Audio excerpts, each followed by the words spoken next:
You're listening to the E2C Network, podcast by Auburn fans for Auburn fans.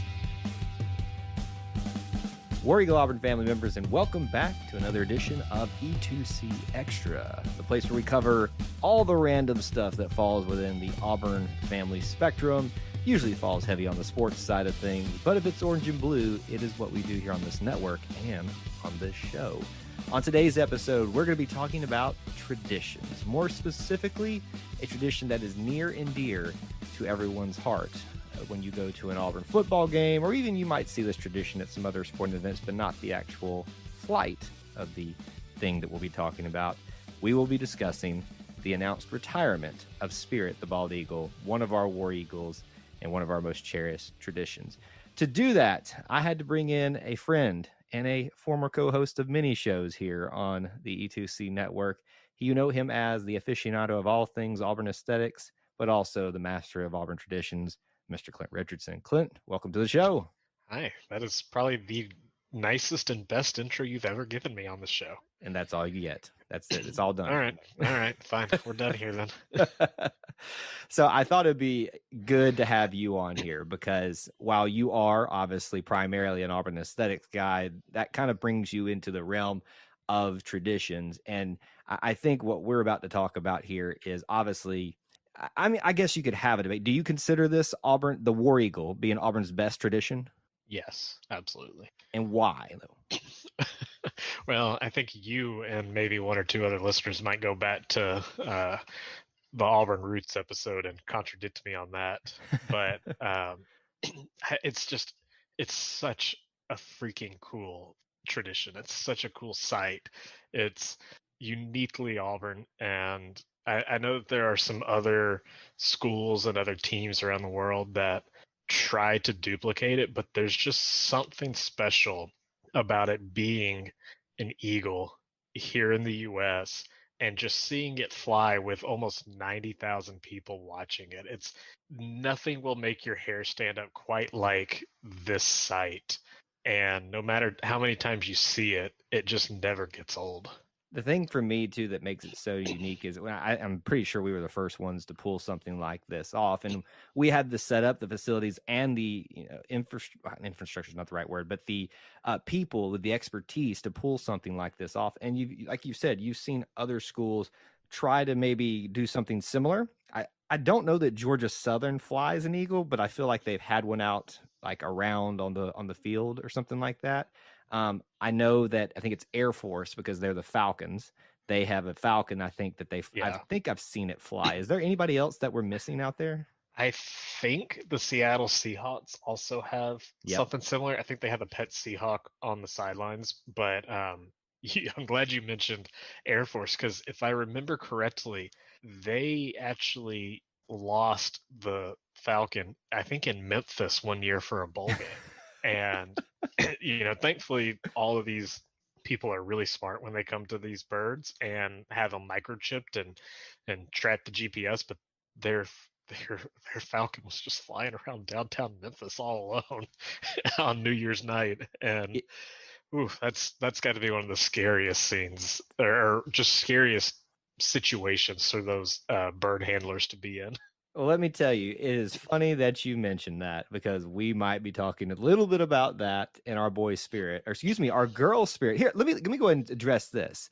We're going to talk about some funny things related to what you just said, but not just me, but other people. I have a history for those listeners that don't know of. I work in an animal-related field. I actually work specifically with birds, but I also used to volunteer my time when I was at college at the Raptor Center. I didn't work specifically with the War Eagles, but I got to see them a lot and kind of be around that area and learn about it and all that kind of stuff. But I know a lot of ins and outs about Spirit and some of the unique nature of which he has. But some of the craziest things is the amount of people that thought Spirit was a boy. Were you aware that Spirit was a girl? I knew that Spirit and Nova were of different genders, but I could never keep it straight on which one was which, and just being corrected all the time. It's like I just stopped referring to any of the birds as he's or she's because I could not recall which was which and keep it straight. I actually work with someone who was even more further involved with the Raptor Center during her time at Auburn, currently in my normal job. And she even said to me, it was like she saw the announcement too, and she said, how about I went like my entire life thinking Spirit was a boy, and I just learned. And I was like, and I'm like, I said to her, how on earth did you just find that out? And you're more like in tune with that than I am, because I haven't volunteered or even been there in a decade and a half. So the fact that you didn't know Well, that says well, something. let me ask you this, Kyle. How do you check? We're not going to get into that. I am an expert on many things. I shouldn't say expert. That makes me sound conceited.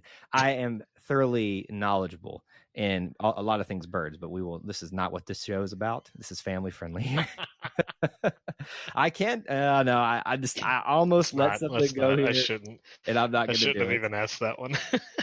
Now that we've already derailed the show 5 minutes in, let's talk about what the announcement was. And this, I honestly was a little bit surprised by, I guess, maybe this announcement in terms of maybe not that it came, because I knew that Spirit was getting up in age, but I didn't know that it was going to happen this season. But the announcement by Auburn University and the Southeastern Raptor Center, which houses and cares for not just the War Eagles, but many other education birds and raptors, but also rehabilitates and sends out. That's the part that I worked in. They announced that Spirit will be retiring as an official War Eagle this season. The last flight that Spirit will ever take during a football game will be the Mississippi State game at Military Appreciation Day. And that is the final time that you can see our nation symbol and a symbol of Auburn take flight in Jordan-Hare Stadium. So what was your initial reaction to this? Were you surprised, Clint, or what was going through your mind when you read all this? It came out of the blue. I know with Nova was retired, 2 or 3 years ago because of heart-related issues. Yep. And we saw that one coming because they had announced that Nova was struggling with that they had been diagnosed, and then they had finally announced the retirement. Spirit was just kind of out of the blue, and it was just a news drop, and not one that I was expecting, honestly. Yeah, it's something that I knew was coming down the line, but I wasn't anticipating this season as well. But then if you think back, kind of learning about Aria coming in and taking over for Nova, you think about Independence was announced, I think maybe a season or two ago, that it was being added to the rotation. You probably could have just read between the lines and seen they're preparing for the future. But I think a lot of us maybe thought we had a little bit more time seeing Spirit fly. Now, look, this sounds very morbid. Spirit's not going anywhere as of this moment. Spirit's going to still be part of the Raptor Center. He's going to be an education bird, but he's just not going to be flying in the stadium. So if you miss your favorite bald eagle, there's still going to be opportunities to probably get to see her from time to time. If you want to go over there, the Raptor Center, they have their Friday Flights and Feathers show. I think they do before every home game. And outside of that, it's very hard to be able to go back there and see some of the facilities and stuff. But they do things from time to time if you follow them on social media. But I'm sad, obviously, because Spirit is a very cool bird. It's our nation symbol, for crying out loud. But I always found it interesting, and it took me a while to get used to, Clint, a bald eagle as opposed to a golden eagle. Was that transition hard for you, or how did that go for you? Well, let me start by actually correcting you on something you said a couple of times. Spirit is not a war eagle. That is true. That is true. Moniker is reserved solely for golden eagles. If you look at any live animal mascot, Smokey 12, whatever he is always a blue tick hound.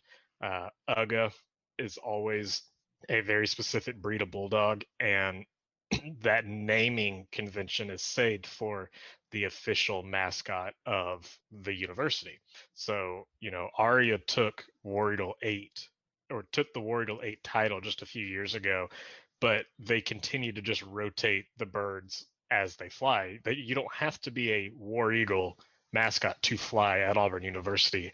I'm actually really interested in this now. I wonder if, the time comes that they would fly a non-eagle at a game, if that would even make sense. But I would make sense.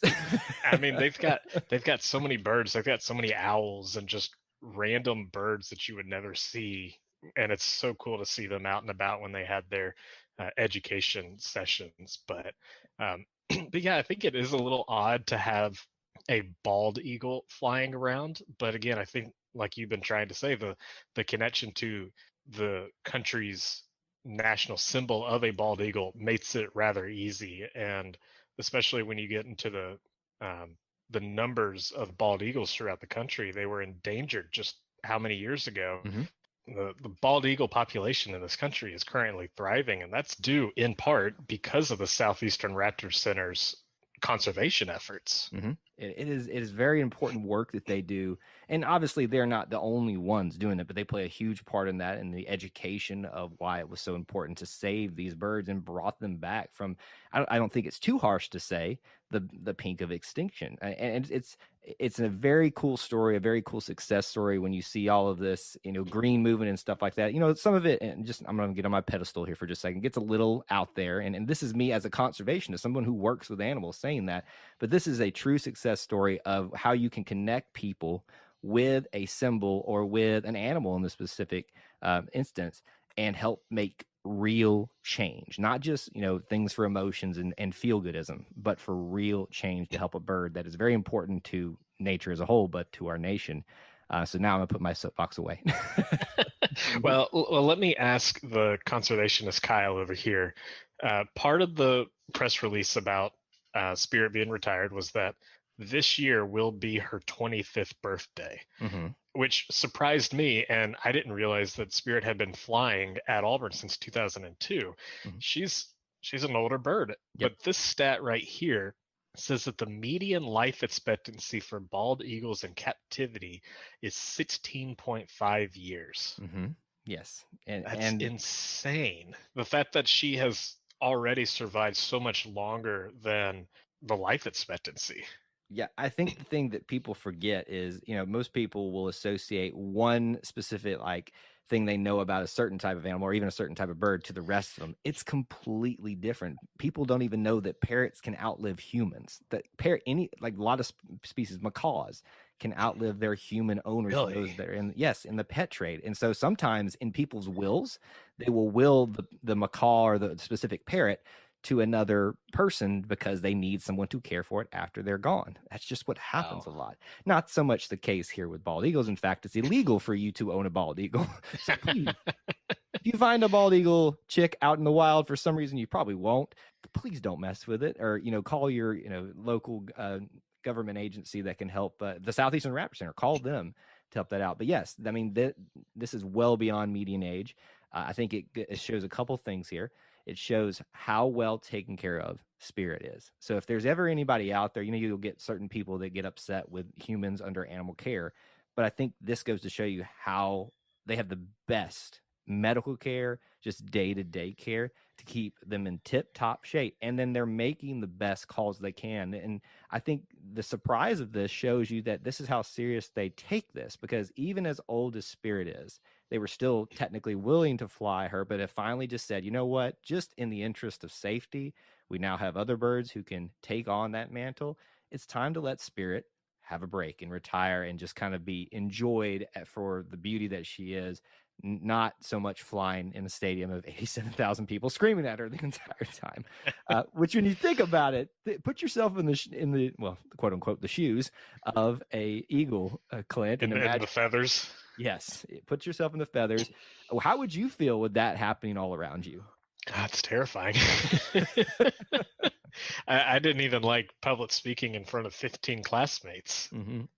So you can imagine that this takes a lot of training, takes a lot of effort, but it also takes great care from the people that work at the Southeastern Raptor Center, and by proxy, the Auburn University veterinary program, because they're just as much heavily involved in that. And, our veterinary education program is top notch. And I know I have my orange and blue glasses on, and I'm going to say we're the best because we are, especially in the area of birds and raptors.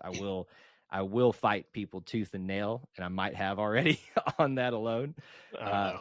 But yes, it's something that needs to take place because we are in the just for to be real, in the back half, and not even, we're past the back half of her lifespan, and there will come a time where she will either pass on or her health will decline in a certain manner that they have to help her pass on, just like we do in a typical situation for dogs and cats that get old that can't help themselves anymore. Lots of other, we're not going to go too deep into that and all that stuff because I know that'll hurt some people's feelings talking about life and death and all that kind of stuff. But the reality is that no more Spirit flying in Jordan-Hare Stadium. We're going to take a quick break from this episode for a special announcement. One of the things that we take great pride here at the E2C Network are our listeners are really our E2C Network family. Now, I know they enjoy listening to us, but let's be honest, every once in a while, they probably would like a little bit of change of pace. Well, that's where you come in if you're a business owner. If you have any interest in partnering with us in terms of ads or sponsorships on our podcast episodes, you can reach us at e2cnetwork@gmail.com. Let us help you reach the widest variety of Auburn fans out there. I mean, come on. Who else listens to a network where they cover everything from Auburn football to The Bachelor and the connections it has with Auburn? Utilize our podcast, Facebook Live shows, and other flexible partnership opportunities that are available upon request. Let us help you reach the E2C Network family and the Auburn family at large on how you might best be able to serve them. Reach out to us at e2cnetwork@gmail.com for more information. That's all we have for you in this special message. Let's get back into the episode. Now, I would be upset if we did not discuss about some of the funny instances that have happened with Spirit, because that's just part of her story. Clint, did you get a chance to see any of them live? Were you there where, there were a few mishaps that happened with Spirit? I know that her most famous mishap is colliding into the glass of the skyboxes and doing an amazing job to recover and finish the flight. Right. All the other crazier Eagle flights, I'm having trouble even to remember if it was Spirit or not. It was. well, I was there for the 2012 Texas A&M game, which was a nightmare of a game. Yep. But the night started off with, I want to say it was Nova, but it could have been Spirit since it was the military appreciation game. But the Eagle took off from the north end zone underneath the flagpole. And it was super windy. The wind was just swirling inside and coming down into the stadium. And it was incredibly difficult for the birds to fly. You could clearly see that. But it just flies outside the stadium. Mm-hmm. And we're all freaking out. We thinking that this is another Air Force Memphis issue. And like, we just lost a bird. Yeah. And then finally comes right back in underneath the old Jumbotron. Actually, I think it flew through some of the structure of the architecture of the old video board and came right back in. And it was probably the longest Eagle flight of Auburn history. Yes. But it was something else to watch. My favorite part of that is how the whoa trailed off, and then as soon as Spirit comes back in, it's like it picks back whoa, and everybody got so excited again. It was. But I was in the student section, which is the south end zone, right where whichever the Eagles flew out, and like you said, it was the War Eagle, and it just started to tail off, and then it turned into panic, and then we're like, uh-oh, and then it just went dead silent. And then it finally came back. It's like, yay, okay, everything's fine. But there were a few points of panic throughout that flight. Well, so the couple things that have happened with Spirit, and I'm sure it's probably occurred with some of the other Eagles as well, but frequency of it with Spirit was pretty high as compared to the others. Let me address the probably the quote unquote bad one. Spirit did not fly into the actual windows. Spirit started flying into him, realized what it was doing, saw its reflection, and she put up her talons, her feet, and kind of scratched and kind of, almost tried to land on the windows and then pushed off and flew away. So okay. Just from if you actually slow down the video and see what happened, she didn't crash into it. It wasn't as bad as it sounded. The best part of that was that for 2 or 3 years afterwards, they had never cleaned the window, so you could still clearly see the mark in which her body had at least touched the glass. Oh yeah. I mean, and they have what's equivalent to dandruff sometimes too, and that usually will blow away because it's just so that they can leave residue, and if you scratch the windows up, you're going to leave scratch marks. So that bad instance looked bad, but wasn't as bad as it happened. My favorite though is just the flying out of the stadiums, and she's also flown up into the upper deck. They're typically not supposed to do that because they're coming from the ramps, the walking up ramps to the upper decks, which means they start going down immediately. So that's just happened a lot. And the funniest thing for me is it happened so often, or at least I felt like it did, that I started, instead of watching Spirit fly out, because what I would do is instantly look at the cage up there and just say, okay, who is this? And as soon as we saw Golden Eagle, everyone's like, oh, we're good. We see Spirit come out, we're like, oh boy, here we go. This is going to be what's going to happen. The next part of it is that you start looking around and seeing who's just into, saying War Eagle, and then you look around and see people that are actually scared watching Spirit, and you realize they have some familiarity with what's going on. And then half the stadium freaks out when she flies out of the stadium. The rest of us are just face palming because we're like, Spirit, come on, girl. Well, Spirit has also kind of buzzed the stands at times too, flying rather close, but not dangerously close to the people in the stands. And there are some amazing photos of some horror faces as a freaking bald eagle flies right at them. Yes, those are always that's what I'm going to miss the most, is the unpredictability of Spirit. But Spirit would always come back. And the thing that you need to appreciate out of all this is how well trained Spirit was. And it takes a lot of effort and a lot of work to get these wild animals used to coming back to their handlers. And there's just I can't even express to you how much work goes into it. So much so that I do not work in that part of bird areas in my job because it's just so much work. But I have an appreciation for what all goes into that. But plenty of stories to go around, and we'd love to hear from some of you all on social media if you're listening to this episode. If we post up there, just share with us if you've got an interesting story. If you got hit in the head by Spirit, let's hear about it. But we say all this in jest, and it's not meant to degrade Spirit in any way and say that she was less than the other War Eagles. In fact, I would think it makes her more special. We've already addressed, she's the symbol of our country, and it was a very unique thing to see. And I believe, Clint, correct me if I'm wrong, but I think Spirit is the one that flew at the national championship game against Oregon in technically 2011, right? No, it wasn't an Auburn Eagle that flew. It was so that was wrong. It was a different Eagle. Was not related to Auburn whatsoever, unfortunately. See, I thought that was Spirit for some reason. I guess we just assumed. No, we all did, because they didn't tell us. We're watching the pregame show, and all of a sudden they cut to an eagle flying from the top rafters of the dome stadium. And like, that's got to be our eagle, and it wasn't. But they didn't tell us anything. Yeah, it was not really good communication, and it's not like one of those situations where one of the teams doesn't have an eagle mascot. It's not like Colorado and Tennessee played where they're both land animals. One of us has an eagle for a mascot. You think you would make that, by the way, this is similar to what Auburn does, but this is not an Auburn War Eagle. Please make sure that you know that distinction. Well, so here, I looked it up. It was not an Auburn Eagle. The Eagle's name was Challenger, named after the space shuttle. Mm-hmm.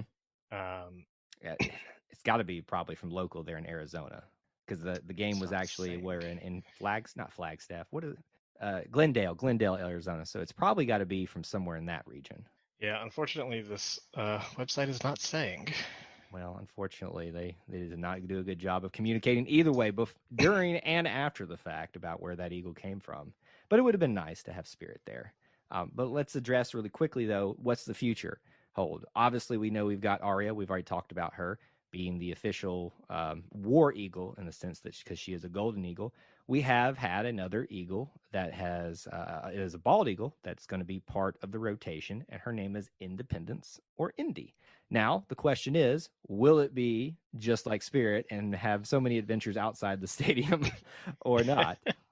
But if you're worried about not being able to see our nation symbol flying around Auburn Stadium in the future, I don't think you have anything to be worried about. So I guess this is kind of an easy answer, Clint, but I'll ask it anyway. Like, if you had to pick, would you have preferred they stay only Golden Eagles, or do you like having the rotation of a bald versus a golden? I honestly really like it. I think from the education standpoint, it's really good to showcase both of these species because I think there's a tendency to kind of just lump all eagles as bald eagles here in this country. And when Spirit was retired last week, there were a lot of people who were learning about eagles and bald eagles in specific. And I saw somebody on Twitter post, I didn't know that a bald eagle literally goes bald as it gets older. Its head turns white. It is, a brownish head at some point, and then as they get older and mature, that's kind of their sign of maturity. Yep. And it's like I didn't know that either. So these things, these birds and the Raptor Center and how Auburn uses them are always teaching us new things about their world. Yeah, and I think the cool thing about it too is it like you've kind of addressed here, it gives opportunities for conversations there. Because see, me as an animal person, I always knew that. Of course, the juveniles they have the dark heads, and then well, fine. Who didn't know that one? Come on, everybody. Someone who's not traditionally trained in something like that. Obviously, it should make sense that you might not know some small details like that. So I do think that it took me a while to get used to it, because I remember the first time I saw Spirit fly, I was like, what is this? This isn't right. It's kind of like, like what happened to Tiger at the time, I know. I do think that it's probably a good thing to have that. And since it's done at pregame with the national anthem or right in close proximity to it, it kind of ties in nicely with that if you kind of mix that in. And since every year now, have we had a military appreciation game like every year for the last decade?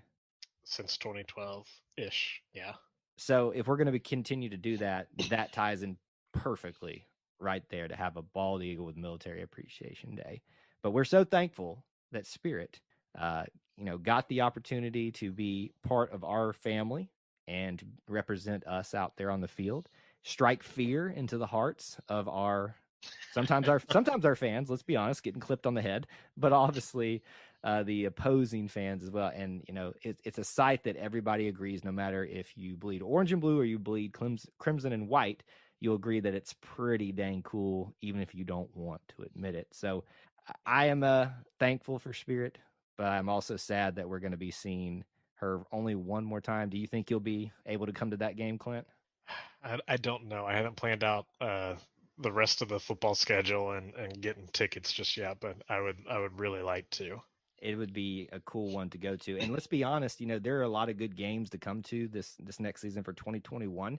I don't think a lot of people had Mississippi State marked on their calendars. Now they have a reason to come. This is the last time that you will see the eagle fly. In fact, let me go ahead and lament this a second. I put out a YouTube video saying the best home games to come to this season, and it was right before this announcement, and I put Mississippi State as second to last. I think now it's up in the top 4, maybe 3, simply because you need to see Spirit one more time. Thanks, Auburn. Thank you, Southeastern Raptor Center. Final thoughts on the bird, but final thoughts on the tradition, Clint, before we close out.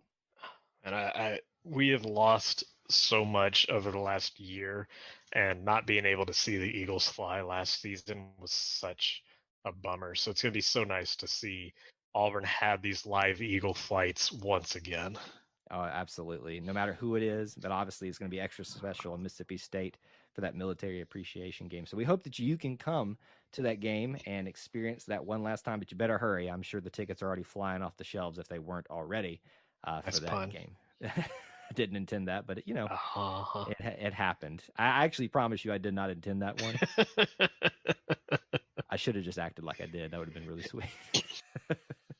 But anyway, thank you, Clint, for joining us today. Before we get out of here, though, you do have an article that is just recently been published about some more Auburn, what we'll call it tradition-related stuff, but right in the area of your expertise of aesthetics and traditions. What have you got going on? Yeah, so, the last couple of years have been really tumultuous for Under Armour, and a lot of people have been asking, what does Auburn's future look like with Under Armour? As Under Armour continues to lose schools. They just lost Hawaii. They lost Boston College over the summer. Of course, losing UCLA and Cal and very dirty breakups have been just not good times for the Baltimore-based company. And so I put out a really long article. It's about 4,000 words, but kind of details all the issues that Under Armour has been facing, what the better options for Auburn going forward is between Under Armour, Nike, and Adidas, and just kind of showcasing it's not an easy decision to just Auburn needs to sign with so and so. Like, there's a lot that goes into these contracts, and I hope you read the article and you kind of realize that it's not very cut and dry. Well, I was hoping we were going to go back to Russell and buy that. You might be seeing some more Puma and New Balance and some different companies coming into play soon once again. Well, it's a hot ticket for a lot of these companies. They understand the rabid fan base. If you need any evidence for how powerful the Auburn family is, you need to look no further than their influence on the basketball tournament this summer and how they literally turned one team from like being a Florida-based team into an Auburn-based team. So there are a lot of companies that are going to be vying for that. So I hope you guys will all go out and check his article out, because he puts a lot of time and energy into researching this stuff and answering a lot of questions that a lot of you, ask him on social media or just are wondering about yourself. So go check that out. Clint, what else? Where can they find you on social media if they want to contact you? You can always follow me on Twitter at ClintAU24, and you can check out my other accounts, the Auburn Uniform Database accounts, on Facebook and Instagram at Auburn Uniforms. And of course, you can always check out the website at auburnuniforms.com. If you want to follow me on social media, the best place is Twitter at TigerEye24. We can talk about birdie things. We will not talk about the birds and the bees for the birds, but not the bees. But you can talk with me about anything and everything Auburn there. I hope you enjoyed this episode, learning a little bit about Spirit, cherishing her, and hopefully we'll see you all at Mississippi State to see her last flight. Until then, War Eagle. War Eagle. Before you get out of here, we want to remind you of a couple of things. Head over to E2CNetwork.com, our website where you can find everything that you'll ever need from us: podcasts, blogs, and even ways to help support the show. If you want to find individual episodes, you can download all of these on iTunes, SoundCloud, and Google Play. So until we see you again, I want to remind you of one thing, that here at the network, we believe in Auburn and love it. The only question remains, do you?